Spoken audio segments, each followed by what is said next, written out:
CNN Take a look at the week in politics from August 13 to August 19. President Donald Trump faces bipartisan backlash for again blaming violence at the white supremacist rally in Charlottesville on both sides while he spoke at a freewheeling news conference at Trump Tower.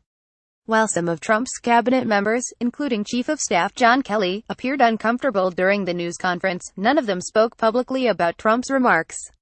Career government employees told CNN they are deeply disturbed by silence or what they perceive as weak statements from the cabinet members who lead their agencies. The mother of Heather Heyer, the woman killed in Charlottesville, Virginia, said she is not interested in hearing from Trump because she believes he equated her daughter with white supremacists. "I'm not talking to the president now," Susan Bro said Friday. Thousands of people, many of them students, gathered Wednesday night for a peaceful candlelit vigil at the University of Virginia following the violent clashes at the white supremacist rally last week. The crowd sang songs such as "We Shall Overcome" and "This Land Is Your Land." Republican lawmakers and administration aides found themselves weighing the costs and benefits of remaining loyal to the president, with some top GOP senators opting to call Trump out by name.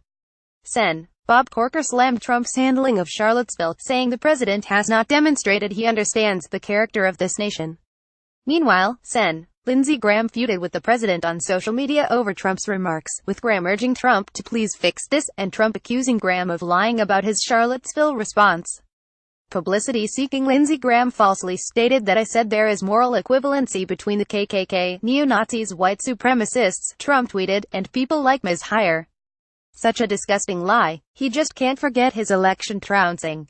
The people of South Carolina will remember following the violence in Charlottesville. Many local government officials are now weighing whether to keep Confederate memorials in their cities and towns. In Annapolis, Maryland, the statue of former Chief Justice Roger Taney was removed early Friday from the Maryland State House grounds. Taney wrote the majority opinion in the 1857 Dred Scott decision declaring that slaves were not citizens of the United States. Meanwhile, Trump tweeted that the removal of Confederate monuments erases history and is so foolish and sad. Virginia Gov. Terry McAuliffe embraces a worshiper after speaking Sunday at a prayer rally in Charlottesville, where he called on white supremacists to leave the city following the violence. McAuliffe slammed Trump's response, saying it was not leadership. Democratic leaders fiercely criticized Trump for his response to Charlottesville, and 3 House Democrats drafted a resolution to formally censure the president for saying both sides shared responsibility for the violence. A protester kicks a Confederate statue Monday after it was toppled in front of the old Durham County Courthouse in Durham, North Carolina. The monument depicted a soldier holding a gun and had an engraving that said "In memory of the boys who wore gray." The protest was held in response to the Charlottesville violence. 7 people were arrested in connection with the toppling. Trump, who remained defiant amid mounting backlash over his delay in condemning white supremacists, rejected a request by CNN's Jim Acosta to answer questions Thursday following an event at the White House, calling CNN fake news. The mayor of Lexington, Kentucky, said he plans to remove 2 Confederate-era monuments from his city's former courthouse after the deadly clashes in Charlottesville. "I am taking action to relocate the Confederate statues," he tweeted. "We have thoroughly examined this issue and heard from many of our citizens."